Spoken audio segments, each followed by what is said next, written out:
Hello everyone, welcome to being teacher. Previous year question paper series में आप सभी लोगों का स्वागत है। तो बिहार शिक्षक भर्ती के अभी तक के लिए मैंने जितने भी सामान्य अध्ययन के क्वेश्चन पेपर हुए थे वो मैंने डिस्कस कर लिए हैं।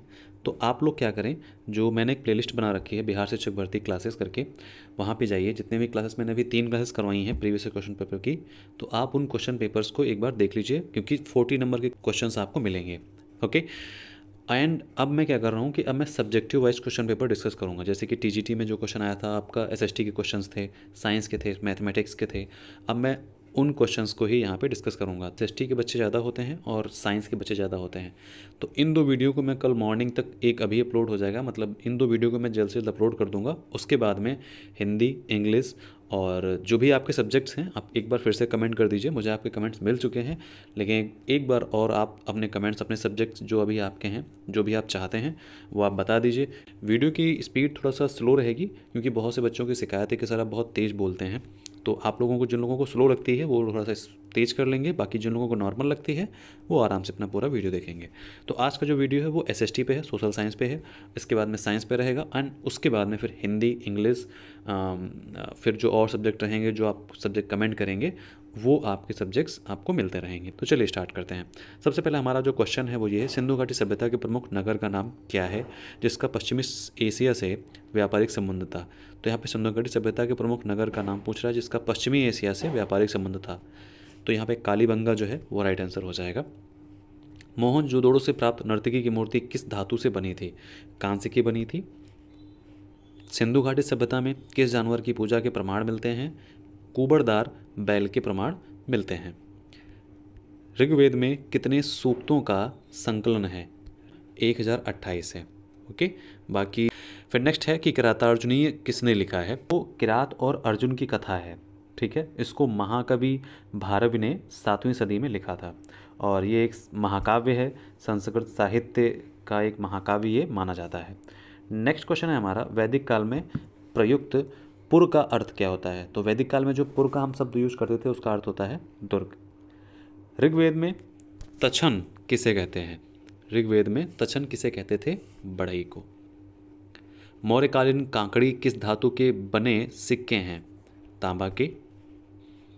विश्व का पहला गणतंत्र वैशाली में किसके द्वारा स्थापित किया गया? विश्व का पहला गणतंत्र वैशाली में किसके द्वारा स्थापित किया गया? तो यहाँ पे आपका राइट आंसर है उपयुक्त में से कोई नहीं। इस क्वेश्चन को आप लोग देख लेना कि विश्व में पहला जो गणतंत्र था वो किसने स्थापित किया था।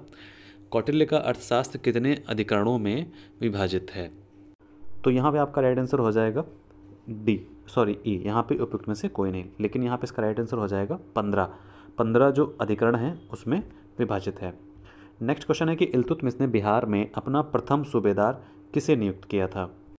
तो यहाँ पे आपका राइट आंसर हो जाएगा उपयुक्त में से कोई नहीं, लेकिन यहाँ पे इसको करेक्ट आंसर है वो रहेगा मलिक जानी। ठीक है।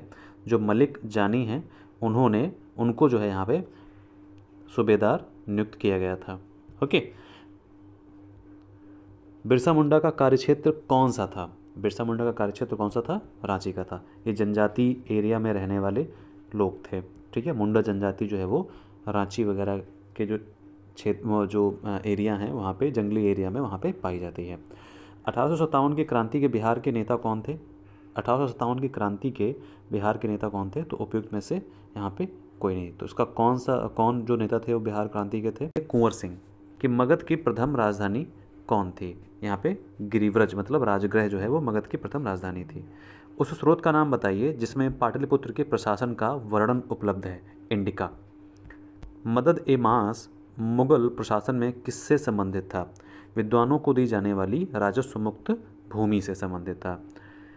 पूना समझौते का उद्देश्य क्या था? दलित वर्ग का प्रतिनिधित्व था। जंतर मंतर का निर्माण किसने कराया? राइट आंसर हो जाएगा महाराजा जयसिंह द्वितीय ने जो है जंतर मंतर का निर्माण करवाया था दिल्ली में। ओके। वंदे मातरम के रचनाकार कौन थे? बंकिम चंद्र चटर्जी। क्रिस्टोफर कोलंबस 1492 में अमेरिका का महान खोजकर्ता किस देश द्वारा वित्त पोषित किया गया था? तो स्पेन के द्वारा वित्त पोषित किया गया था। बोस्टन टी पार्टी महत्वपूर्ण है, बहुत ऐतिहासिक घटना है ये। तो ये अमेरिका का स्वतंत्रता संग्राम है जिसको हम बोस्टन टी पार्टी कहते हैं। अमेरिका के इतिहास में 4 जुलाई 1776 क्यों महत्वपूर्ण है? क्योंकि अमेरिका का स्वतंत्रता की घोषणा इसमें की गई थी, मतलब इस दिन जो है अमेरिका आज़ाद हुआ था। फ्रांस की क्रांति के समय फ्रांस का शासक कौन था? लुई 16वां। जब फ्रांस की क्रांति हुई थी तो उस समय उसका जो शासक था वो लुई 16वां था। औद्योगिक क्रांति के दौरान सूती वस्त्र उद्योग में क्रांति लाने वाली स्पिनिंग जेनी का आविष्कारक था कौन था? James Hargreaves. 1831 में यंग इटली मूवमेंट, जिसका उद्देश्य था गणतंत्र स्थापित करना, किसके द्वारा प्रारंभ हुआ था? यहाँ पे वैसे तो आपका राइट आंसर हो जाएगा उपयुक्त में से कोई नहीं, बट अगर ये पूछता है कि यंग इटली मूवमेंट किसने किया था तो वो जेसीपी मैजनी ने किया था 1831 में। ठीक है। जर्मनी के एकीकरण का वास्तुकार कौन था जो रक्त एवं लौह की नीति पर विश्वास करता था? Otto von Bismarck. द्वितीय विश्व युद्ध में नवंबर 1941 में अमेरिका के प्रवेश का मुख्य कारण क्या था? द्वितीय विश्व युद्ध में नवंबर 1941 में अमेरिका के मुख्य का प्रवेश कारण क्या था? तो उपयुक्त में से कोई नहीं। वैसे ये देखा जाएगा 1941 में तो जो पर्ल हार्बर था उस पर आक्रमण जो है जापान ने कर दिया था, तो यही जो है मुख्य कारण था द्वितीय विश्व युद्ध के एंट्री में मतलब द्वितीय विश्व युद्ध की एंट्री हुई थी अमेरिका की। जब मार्को पोलो ने चीन का दौरा किया था तब वहाँ का शासक कौन था? तो यहाँ पे कुबलई खान थे। कहाँ? जब मार्को पोलो ने चीन का दौरा किया था। संयुक्त राज्य अमेरिका में पहली अंग्रेजी बस्ती कौन थी? तो जेम्स टाउन जो थी वो पहली अंग्रेजी बस्ती थी। टेनिस कोर्ट की शपथ किस क्रांति से संबंधित है? तो फ्रांसीसी क्रांति से संबंधित है। मित्र राष्ट्रों ने सेवरेस की संधि किस देश के साथ की थी? तो टर्की के साथ में जो है वो सेवरेस की संधि की थी। 1733 में फ्लाइंग शटल मशीन का आविष्कार किसने किया था? तो जॉन के ने फ्लाइंग शटल मशीन का आविष्कार किया था। किस संधि के द्वारा 30 वर्षीय युद्ध की समाप्ति हुई थी? तो वेस्टफेलिया की जो संधि है उसके द्वारा 30 वर्षीय युद्ध की समाप्ति हुई थी। पेरिस शांति सम्मेलन में इटली का प्रतिनिधित्व किसने किया था? तो ऑरलैंडो ने इटली का प्रतिनिधित्व पेरिस शांति सम्मेलन में किया था। वैंकूवर जाने के लिए कोमागाटामारू जहाज किराए पर किसने लिया था? तो यहाँ पे उपयुक्त में से कोई नहीं है। शोर कमेटी की स्थापना से कौन संबंधित नहीं है?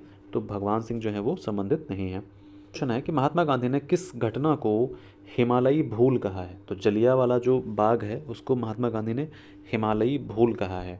चटगांव शस्त्रागार पर हमले के दौरान कौन महिला क्रांतिकारी मारी गई थी? जो चटगांव शस्त्रागार है उस पर जो हमला हुआ था तो कौन महिला क्रांतिकारी थी वो मारी गई थी? वो प्रीतिलता वाडेडार वो मारी गई थी। इनमें से कौन क्रांतिकारी काकोरी ट्रेन कांड से संबंधित नहीं है? तो प्रफुल्ल चाकी जो है वो काकोरी ट्रेन कांड से संबंधित नहीं है। अशफाकुल्ला खां, रामप्रसाद बिस्मिल और एक भगत सिंह जो है आई थिंक ये काकोरी ट्रेन कांड से संबंधित थे। 1 नवंबर 1913 को गदर का पहला अंक किस भाषा में प्रकाशित हुआ था? तो उर्दू भाषा में जो है वो 1 नवंबर 1913 को गदर का पहला अंक प्रकाशित हुआ था। तो हमारी हिस्ट्री हो चुकी है, अब हम करेंगे ज्योग्राफी। भारत में असुरक्षित प्रजाति है वो किसकी है? तो उपयुक्त में से एक तीनों की है। काला हिरण, गंगेय डॉल्फिन और एशियाई हाथी, तीनों की जो है वो असुरक्षित प्रजाति है। भारत में वन संसाधनों के ह्रास का प्रमुख कारण क्या है? कृषि का विस्तार। देखो सिंपल सी चीज़ है, जब हम वनों को काटेंगे तो किस लिए काटेंगे? या तो उनको हम अपना घर बनाने के लिए या फिर कृषि करने के लिए, क्योंकि कृषि के लिए क्या है ज़मीन नहीं मिलती है तो हम क्या करते हैं वनों को काटते हैं और वहाँ की जो ज़मीन है वो उपजाऊ होती है। पारिस्थितिकी खेती की परंपरागत विधियों द्वारा नई पद्धतियों के विकास को किसके द्वारा प्रचलित किया गया? तो उपयुक्त में से एक से अधिक है। बीज बचाओ आंदोलन, नवदाव्य और तवा मत्स्य संघ जो है ये नहीं है। तवा मत्स्य संघ ये नवदान्य और बीज बचाओ आंदोलन। सरदार सरोवर बांध निम्नलिखित में से किस राज्यों को कवर करता है? तो गुजरात, राजस्थान, महाराष्ट्र और मध्य प्रदेश राज्यों को कवर करता है सरदार सरोवर बांध। अधिकांश नदी घाटी परियोजनाएं जो बाढ़ की रोकथाम के लिए भी निर्माणित हुई, परंतु इनसे बाढ़ की स्थिति और भयावह हुई, क्योंकि यहाँ पे उपयुक्त में से कोई नहीं आपका राइट आंसर है। ना तो ये सही है, ना ही ये सही है और ना ही ये सही है। ओके, उस प्रथम राज्य का नाम बताइए जिसने छत पर वर्षा जल संचयन को कानून द्वारा अनिवार्य कर दिया। तो तमिलनाडु जो है वो राइट आंसर है आपका। कृषि रिपोर्ट 2017 के मुताबिक भारत विश्व में उत्पादन का दूसरा बड़ा देश था। ओके, उत्पादन का दूसरा बड़ा देश था। 2017 की बात पूछी है तो यहाँ पे उपयुक्त में से एक से अधिक हो जाएगा। देखो गन्ना का था, कपास का था और चावल का था, तीनों का जो था वो दूसरा सबसे बड़ा देश था। खरीफ फसल का उदाहरण कौन सा है? मक्का जो है उसको हम खरीफ फसल कहते हैं। कौन सी फसल विकसित होने में लगभग 1 वर्ष का समय ले लेती है? तो यहाँ पे उपयुक्त में से कोई नहीं, मतलब कोई भी क्वेश्चन जो है यहाँ पे आंसर जो है आपका सही नहीं है। किसानों के फायदे के लिए संस्थागत सुधार था, तो भूमि जो सुधार था वो संस्थागत सुधार था किसानों के फायदे के लिए। झारखंड का कोडरमा निम्नलिखित में से किस खनिज का प्रमुख उत्पादक है, मतलब जो कोडरमा डिस्ट्रिक्ट है वहाँ पे अभ्रक का जो उत्पादन होता है वो अधिक मात्रा में होता है। नेक्स्ट क्वेश्चन है हमारा कि राष्ट्रीय राजमार्ग किसके द्वारा बिछाए एवं संचालित होते हैं। National highway authority of India, राष्ट्रीय राजमार्ग प्राधिकरण भारत के द्वारा होता है। भारत का एकमात्र उद्योग जो आत्मनिर्भर एवं मूल्य श्रृंखला में पूर्ण है, तो कपड़ा उद्योग जो है वो आत्मनिर्भर है, और ये अब से नहीं, ये हमारे गांधी जी के ज़माने से आत्मनिर्भर है। वार्षिक रिपोर्ट 2016-17 के अनुसार भारत विश्व पर्यटन में किस स्थान पर है, तो यहाँ पे कोई नहीं, यहाँ पे पहले स्थान पर आई थिंक हो सकता है हो, लेकिन नहीं, पहले स्थान पे नहीं होगा, क्योंकि पहले स्थान पे भारत नहीं होता है, क्योंकि पर्यटन के लिए बहुत ही ज़्यादा जगहें हैं विश्व में भारत से अच्छी अच्छी। तो इसमें फ़िलहाल मुझे पता नहीं कौन से स्थान पे है, तो आप लोग एक बार चेक कर लेना कि कौन सा स्थान 2022-23 में या 20-21 में था। इस चीज़ को जरूर चेक करना, क्योंकि ऐसे क्वेश्चंस दोबारा भी पूछे जा सकते हैं। नेक्स्ट क्वेश्चन है कि जलोढ़ मिट्टी को उसकी आयु के आधार पर वर्गीकृत किया जाता है। नई जलोढ़ मिट्टी को क्या नाम दिया गया है, तो खादर जो है वो नाम दिया गया है। विभिन्न देशों में स्लैश और बर्न कृषि के लिए उपयुक्त नामों के लिए नीचे दिए गए कोट से सही विकल्प का चयन करें। तो यहाँ पे हम मैक्सिको में क्या कहते हैं स्लैश और बर्न कृषि को, ब्राज़ील में क्या कहते हैं, वियतनाम में क्या कहते हैं, उसको यहाँ पे हम देखेंगे। तो यहाँ पे मैक्सिको में हम कहते हैं मिल्पा, ब्राज़ील में कहते हैं रोका, वियतनाम में कहते हैं रे, और यहाँ पे इंडोनेशिया में कहते हैं लादांग। ओके, नेक्स्ट है हमारा भूदान ग्रामदान आंदोलन, जिसे रक्तहीन क्रांति के नाम से भी जाना जाता है, किसके द्वारा शुरू की गई थी। तो विनोबा भावे के द्वारा शुरू की गई थी, और विनोबा भावे ने सभी से रिक्वेस्ट की थी कि जिन लोगों के पास एक सीमा से ज़्यादा भूमि है, वो जिन लोगों के पास भूमि नहीं है वो दान कर दें उनको, मतलब एक तरीके से भूदान आंदोलन इसी को कहते हैं। ओके, कुछ टूथपेस्ट में चमक किस खनिज से आती है। कुछ ऐसे टूथपेस्ट होते हैं जिनमें जो चमक है वो आती है, तो अभ्रक से जो है वो चमक आती है, और अभ्रक कहाँ पे सबसे ज़्यादा उत्पादन होता है, कोडरमा में। ठीक है, भारत के किस स्थान पर सर्वाधिक वर्षा होती है, तो मौसिनराम में सर्वाधिक वर्षा होती है। निम्नलिखित में से कौन सी मिट्टी कपास उगाने के लिए आदर्श है, तो काली मिट्टी जो है वो कपास उगाने के लिए आदर्श है। बिहार में कौन सा थर्मल पावर प्लांट मौजूद है, बरौनी जो है वो थर्मल पावर प्लांट मौजूद है। निम्नलिखित में से कौन सा बंदरगाह आज़ादी के बाद सबसे पहले बनाया गया था, तो जो कांडला बंदरगाह है उसको आज़ादी के बाद सबसे पहले बनाया गया था। झारखंड, छत्तीसगढ़ और मध्य प्रदेश राज्य खनिजों और कोयला के निक्षेपों के मामले में समृद्ध हैं। ठीक है, ये जो 3 राज्य हैं ये कोयला के और खनिजों के मामले में समृद्ध हैं। तो एनटीपीसी भारत में एक प्रमुख शक्ति प्रदान करने वाली निगम है। इसके पास पर्यावरण प्रणाली 14,001 के लिए ISO प्रमाणन है। ओके, एनटीपीसी अकेली है, national thermal power plant power corporation, जो पूरे भारत में बिजली प्रदान करती है। स्वर्णिम चतुर्भुज सुपर हाईवे समय और दूरी को कम करने के लिए भारत के 4 प्रमुख शहरों को जोड़ता है। जैसे कि मान के चलिए आपका ये भारत है, ठीक, तो ऐसे से जोड़ता है, ये स्वर्णिम चतुर्भुज है। ठीक है, ये स्वर्णिम चतुर्भुज है। तो यहाँ पे कौन कौन से हो जाएंगे, दिल्ली, कोलकाता, चेन्नई और मुंबई। नेक्स्ट क्वेश्चन है हमारा कि निम्नलिखित में से कौन सा देश विश्व में चावल का सबसे बड़ा उत्पादक है, चीन, और चीन के बाद कौन है, भारत। झारखंड, छत्तीसगढ़, मध्य प्रदेश राज्य में, ये तो हमने डिस्कस कर लिया है। नेक्स्ट क्वेश्चन है हमारा, भारत में वन नीति किस वर्ष से लागू हुई, तो 1952 से जो है वन नीति लागू हो गई थी। एल्युमिनियम किस कच्चे माल से निकाला जाता है, ओके, तो बॉक्साइट से जो है एल्युमिनियम निकाला जाता है। गोबी मरुस्थल कहाँ पे है, चीन में जो है वो गोबी मरुस्थल पाया जाता है। दक्षिण गंगोत्री कहाँ है, ये जो है ये एक सेंटर है हमारे अंटार्कटिका में है, और ये भारत का है। दक्षिण गंगोत्री जो है ये भारत का हमारे अंटार्कटिका में एक तरीके से कह सकते हैं, वहाँ पे रिसर्च की जाती हैं, तो ये सेंटर है वहाँ पे। भारतीय राज्य में लौह अयस्क उपलब्ध नहीं है, तो बिहार में जो है वो लौह अयस्क उपलब्ध नहीं, बाकी मध्य प्रदेश, उड़ीसा में लौह अयस्क उपलब्ध हैं। विश्व में कच्चे पटसन का प्रमुख उत्पादक जो है वो भारत है। दक्षिण अमेरिका की सबसे लंबी नदी क्या है, तो अमेजॉन जो है वो दक्षिण अमेरिका की सबसे लंबी नदी है। विश्व का सबसे अधिकतम कोयला उत्पादक क्षेत्र देश कौन सा है, तो चीन जो है विश्व का सबसे अधिकतम कोयला उत्पादक देश है। भारत में सबसे पुराना तेल का भंडार कहाँ पे है, तो उपयुक्त में से कोई नहीं, यहाँ पे सही आंसर नहीं, इसको आप गूगल कर लेना। विश्व में एल्युमिनियम का सबसे बड़ा उत्पादक कौन सा है, तो एल्युमिनियम का सबसे बड़ा उत्पादक यहाँ पे भी राइट आंसर नहीं दिया है, और मुझे इसका भी आंसर नहीं पता है, तो आप लोग इसको भी चेक कर लेना। ओके, भारत का अधिकतम गेहूँ उत्पादक राज्य कौन सा है? तो उत्तर प्रदेश जो है वो सबसे अधिकतम उत्पादक राज्य है। रियो डी जेनेरियो, मतलब रियो पृथ्वी शिखर सम्मेलन 1992 में होता है। रियो डी जेनेरियो ब्राज़ील की जो है वो कह सकते हैं कि कैपिटल है। एजेंडा 21 में क्या निहित है? ठीक है, इन तीनों को जो है एजेंडा 21 में क्या निहित है यहाँ पे पूछा गया, तो उपयुक्त में से एक से मतलब यहाँ पे तीनों जो चीज़ें हैं वो यहाँ पे सही हैं। ग्रेट विक्टोरिया मरुस्थल कहाँ पे है? तो ऑस्ट्रेलिया में है। विश्व में एल्युमिनियम का सबसे बड़ा उत्पादक, यहाँ पे मैंने आपको बता दिया कि मुझे जानकारी नहीं है, आप लोग एक बार गूगल इसको कर लेना। देश के मध्य विकास की तुलना का मुख्य गुणांक, देशों के मध्य विकास की तुलना का, अब यहाँ पे हम इकोनॉमी पे आ गए हैं। देशों के मध्य विकास की तुलना का प्रमुख गुणांक या मुख्य गुणांक क्या है? वो आय है, कि किस देश में कितनी आय है, उसी हिसाब से हम उसको नापते हैं, देखते हैं कि कौन किसकी इकोनॉमी किसकी ज़्यादा है किसकी कम है, उस हिसाब से ऊपर नीचे हम लोग होते हैं। अर्थव्यवस्था में तृतीय श्रेणी का उद्योग क्या कहलाता है? सेवा क्षेत्र। बहुत ही आसान क्वेश्चन है। मनरेगा 2005 के अंतर्गत सरकार द्वारा ग्रामीण बेरोजगारों को एक वर्ष में कितने दिन की गारंटी दी जाती है? 100 दिन की गारंटी यहाँ पे दी जाती है।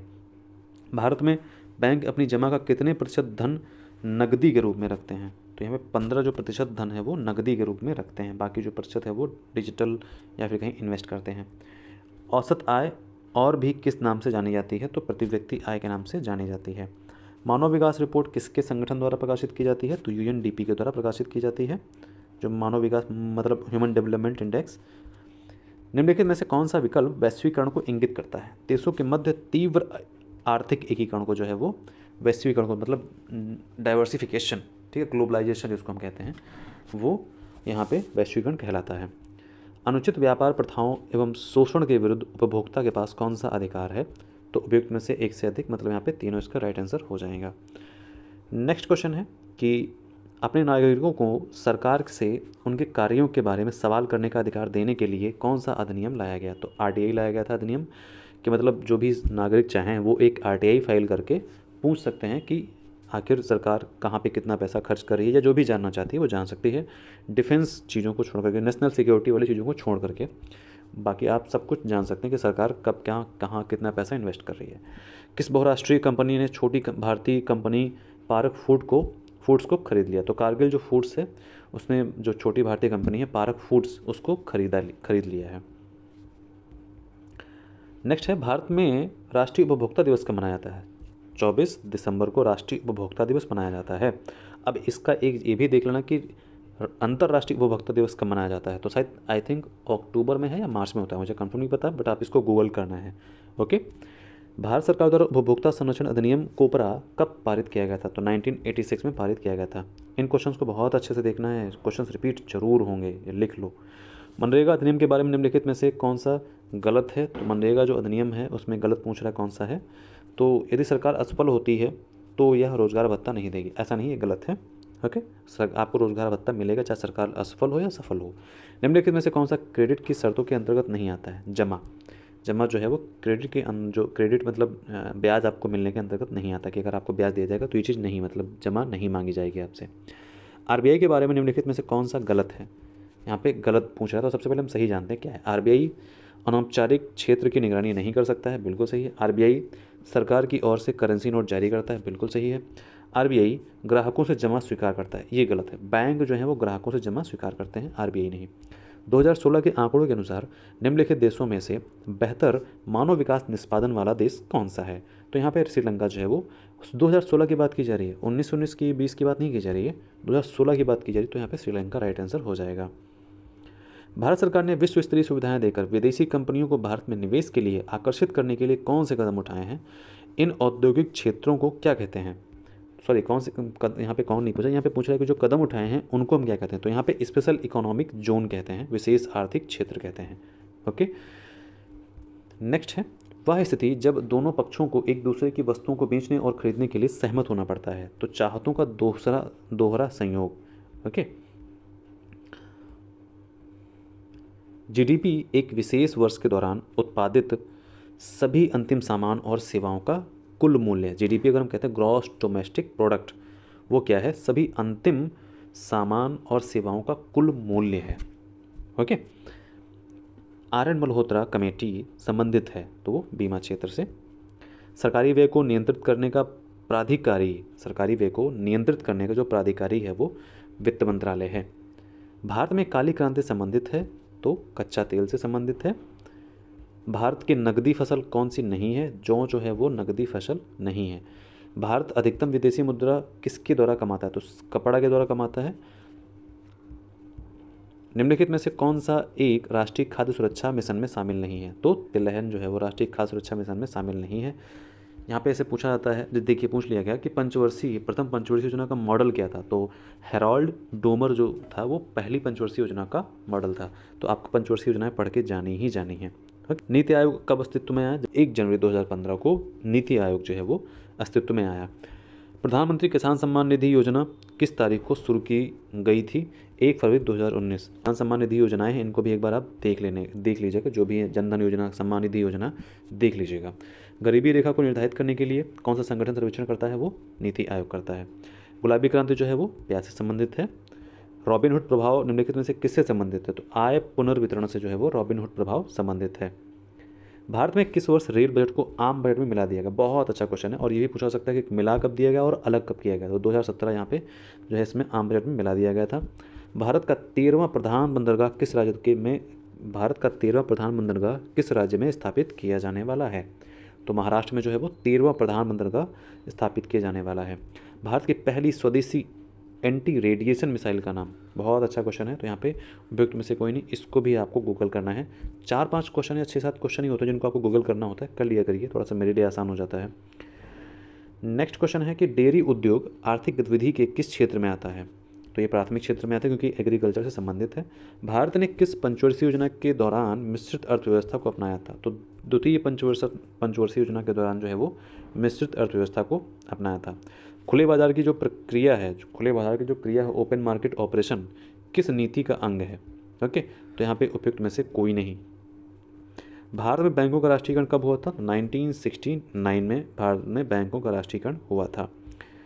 अब यहाँ पे नेक्स्ट क्वेश्चन है कि वस्तुओं के आयात एवं निर्यात पर लगाया जाने वाला कर किस नाम से कहा जाता है? तो सीमा शुल्क कहते हैं, जिसमें हम आयात निर्यात कर लगाते हैं। भारत के संविधान में पंचवर्षीय योजनाओं की अवधारणा किस देश से ली गई? पंचवर्षीय योजनाओं की अवधारणा कहाँ से ली गई थी? रूस से ली गई थी। अब आते हैं पॉलिटी पे, और यही 40 क्वेश्चंस बचते हैं, और आपका जो टीजीटी का क्वेश्चन पेपर है वो सॉल्व हो जाएगा। और पीजीटी का जो क्वेश्चन पेपर है वो मैं नेक्स्ट वीडियो में लेके आऊँगा, क्योंकि ऐसे अगर मैं करूँगा तो टीजीटी पीजीटी के जो बच्चे हैं वो एक में क्वेश्चन का जो लेवल का होता है ना, लेवल जो क्वेश्चंस होते हैं वो थोड़ा सा ऊपर नीचे होते हैं। तो मैं चाहता हूँ कि अगर ऐसा हो पाए, मैं कोशिश करूँगा कि मैं अलग अलग लेके आऊँ। ओके, भारत के संविधान की प्रस्तावना किस देश से ली गई है? तो उपयुक्त में से कोई नहीं।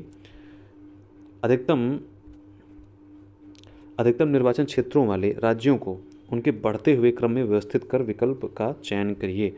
मतलब निर्वाचन क्षेत्र का मतलब ये किस में सबसे ज़्यादा सीटें हैं और किस में नहीं, ऐसे जो है आपको अधिकतम निर्वाचन क्षेत्रों वाले राज्यों को वहाँ पे बढ़ते हुए क्रम में लिखना है। तो यहाँ पे आपका कोई भी राइट आंसर सही नहीं है, मतलब कोई भी आंसर आपका यहाँ पे सही नहीं है, तो आपका आंसर हो जाएगा ई। राष्ट्रपति अपने अधिकारों का निस्तारण किसकी सलाह से करता है? मंत्रिपरिषद की सलाह से करता है। दल बदल विरोधी कानून क्या सुझाव देता है? पार्टियों को बदलने से रोकने के लिए। जैसे कि मतलब मैं भाजपा का हूँ या मैं कांग्रेस का हूँ तो मैं भाजपा नहीं जा सकता, या मैं अगर भाजपा का हूँ तो मैं कांग्रेस में नहीं जा सकता। लेकिन उसका 10% का एक नियम होता है कि अगर जो चुने हुए विधायक या सांसद हैं, अगर उसका 10% जो मेंबर है वो अगर पार्टी छोड़ रहा है तो फिर वहाँ पे दल बदल विरोधी कानून आपका नहीं लगेगा। किसका कथन है लोकतांत्रिक सरकार जनता के लिए एवं जनता के द्वारा है? तो अब्राहम लिंकन का बहुत ही फेमस कथन है ये। शिक्षा का अधिकार RTE जो 1 अप्रैल 2010 को प्रभाव में आया था, किस मौलिक अधिकार के अंतर्गत आता है? स्वतंत्रता का अधिकार। क्यों लोकतंत्र सरकार का एक बेहतर प्रारूप है? तो यहाँ पे उपयुक्त में से एक से अधिक, बिल्कुल तीनों सही है। यहाँ पे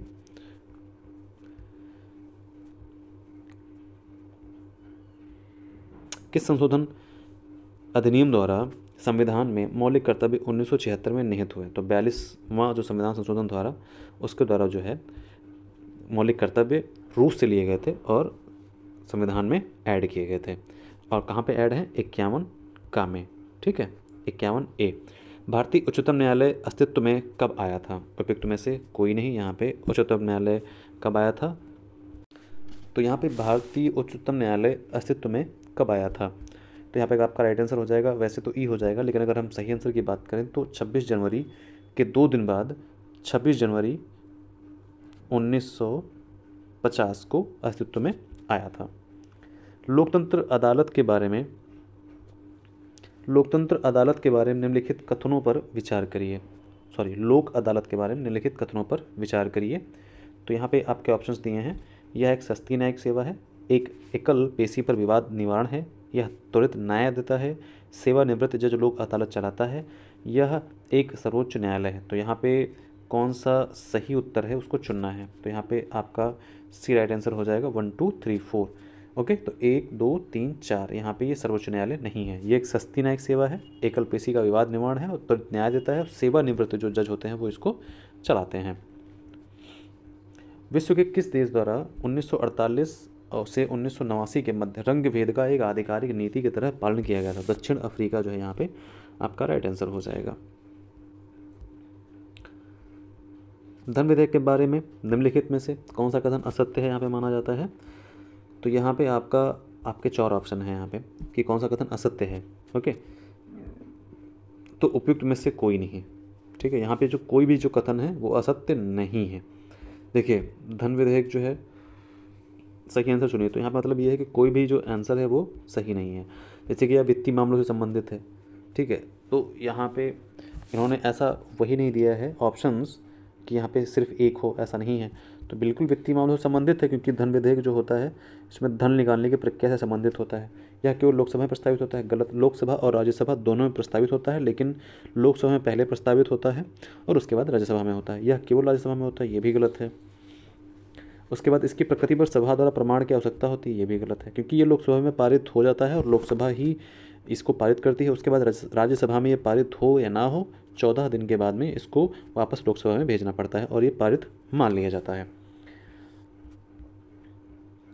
इनमें से कौन संविधान सभा का सदस्य नहीं है? तो उपयुक्त में से कोई नहीं, यहाँ पे आपका राइट आंसर हो जाएगा। उसके बाद हमने ऊपर वाला क्वेश्चन हम लोगों ने कर लिया था। राष्ट्रीय वोटर दिवस कब मनाया जाता है? तो 25 जनवरी को हम राष्ट्रीय वोटर दिवस मनाते हैं। मंडल आयोग ने 1980 में अपनी रिपोर्ट में सरकारी नौकरियों में सामाजिक एवं शैक्षणिक तौर पर पिछड़े वर्गों को कितने प्रतिशत आरक्षण की संतुष्ट की थी? तो 27% आरक्षण की संतुष्ट की थी।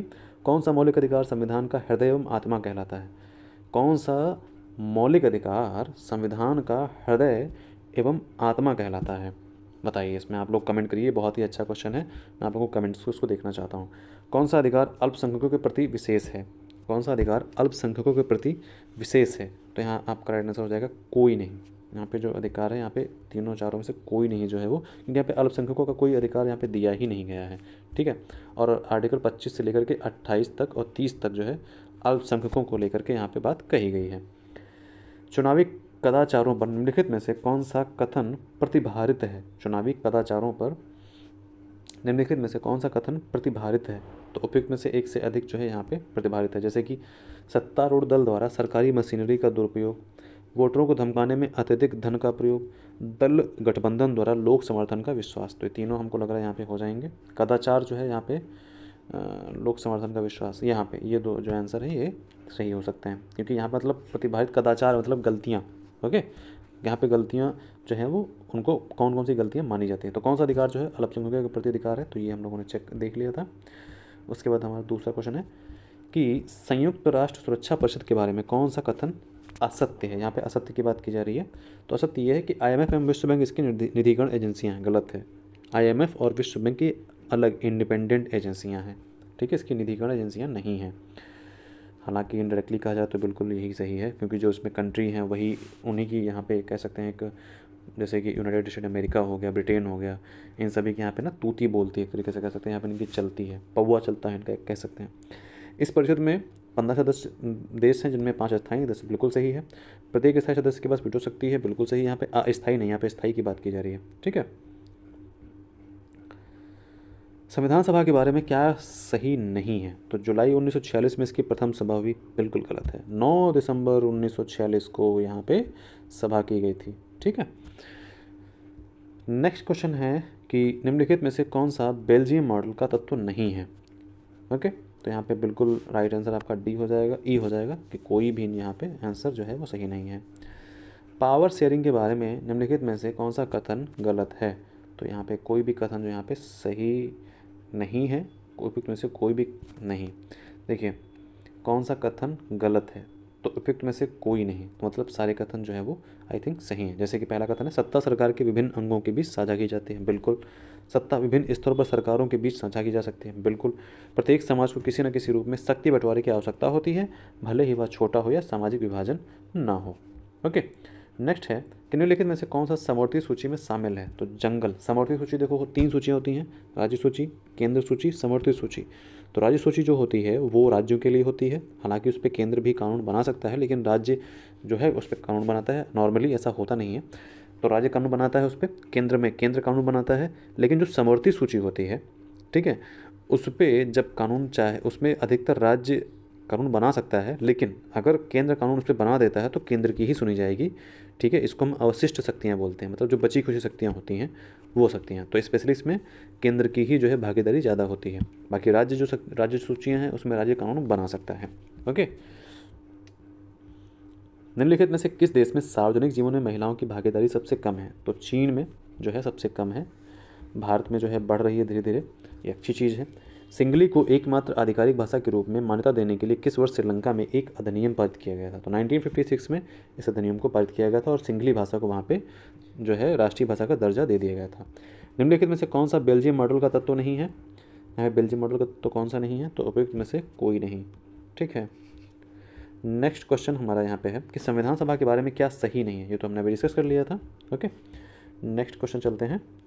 समान पारिश्रमिक अधिनियम 1976 क्या प्रदान करता है? तो सभी लोगों के लिए समान वेतन। निम्नलिखित में से कौन सी भूमिका राजनीतिक दलों द्वारा नहीं निभाई जा सकती है? कौन सी ऐसी भूमिका जो राजनीतिक दलों द्वारा नहीं निभाई जा सकती है? तो यहाँ पे वे देश के लिए कानून बनाते हैं, तो ये नहीं निभाई जा सकती है। ये संसद के द्वारा निभाई जाती है। एक पार्टी दूसरी को सरकार बनाने में सहयोग करती है, तो ये बिल्कुल कर सकती है। उनके विचार और मत समान हो सकते हैं सभी मुद्दों पर। हाँ, पॉसिबिलिटी है यहाँ पे। एक राज्य पार्टी बनने के लिए एक पार्टी को राज्य की विधानसभा के चुनाव में कुल वोटों का कम से कम कितना प्रतिशत सुरक्षित करना होगा? तो 8% जो है वो राज्य पार्टी बनने के लिए एक पार्टी को राज्य की विधानसभा में चुनाव में कुल वोटों का जो है 8% सुनिश्चित करना पड़ेगा। निम्नलिखित में से कौन सा देश एक साथ आने वाले संघ के अंतर्गत आता है? कौन सा देश एक साथ आने वाले संघ के अंतर्गत आता है? तो स्विट्जरलैंड जो है वो है। जब केंद्र और राज्य सरकारों से शक्ति लेकर स्थानीय सरकार को दे दी जाती है, जब केंद्र और राज्य सरकारों से शक्ति लेकर स्थानीय सरकार को दे दी जाती है, तो इसे क्या कहा जाता है? विकेंद्रीकरण, ठीक है, डिसेंट्रलाइजेशन। मतलब जो शक्ति है वो किसी एक के पास ना रहे। इस चीज़ का लोकतंत्र में बहुत ज़्यादा ध्यान रखा जाता है, क्योंकि अगर किसी एक के पास हो गई तो वो डिक्टेटरशिप होती है। लोकतंत्र के बारे में निम्नलिखित में से कौन सा सही नहीं है? तो लोकतंत्र अक्सर ज़रूरतों को विफल करता है और लोगों की मांगों को अनदेखा करता है। काली बैंक ब्लैक पावर आंदोलन कब उभरा? 1966 में जो है ब्लैक पावर आंदोलन उभरा था। भारत के संविधान का कौन सा अनुच्छेद भारतीय निर्वाचन आयोग से संबंधित है? तो 324 जो है वो निर्वाचन आयोग इलेक्शन कमीशन से संबंधित है। भारतीय संविधान का अनुच्छेद 300 क्या है? मुकदमे एवं कार्यवाही संबंधित है। भारत का राष्ट्रपति कितनी बार पुनः चुनाव के लिए पात्र होता है? देखो, ऐसा संविधान में कुछ भी मेंशन नहीं कि संविधान में लिखा हो 1 बार 2 बार 3 बार, ठीक है, क्योंकि अमेरिका के संविधान में जो है वहाँ पे लिखा हुआ है कि एक बार एक इंसान 2 ही बार राष्ट्रपति बन सकता है, उसके बाद वो कभी भी राष्ट्रपति नहीं बन सकता है। लेकिन भारत में ऐसा नहीं है, तो यहाँ पे उसका राइट आंसर हो जाएगा ई। भारतीय संविधान को बनाने में कितना समय लगा? 2 वर्ष 11 माह 18 दिन। एंड लोकसभा में प्रथम महिला सभापति मीरा कुमार। एंड किस वर्ष राष्ट्रीय मानवाधिकार आयोग की स्थापना की गई? तो उपयुक्त में से कोई नहीं। भारतीय संविधान के अनुच्छेद, इस क्वेश्चन को देख लेना है, ठीक है, याद भूलना मत। इस क्वेश्चन का आंसर आप देख लीजिएगा गूगल पे। भारतीय संविधान के अनुच्छेद 360 में राष्ट्रपति को किसकी घोषणा करने का अधिकार था? वित्तीय आपातकाल की घोषणा करने का अधिकार है। तो आपका जो पॉलिटी का पेपर है टीजीटी का, ये आपका हो गया है, और जल्द से जल्द मैं पीजीटी का भी क्वेश्चन पेपर डिस्कस करके डाल दूंगा। और बहुत मेहनत लगती है, आप लोगों का सपोर्ट चाहिए प्लीज़। ओके, ध्यान रखिए अपना, मिलते हैं नेक्स्ट वीडियो में, बाय बाय।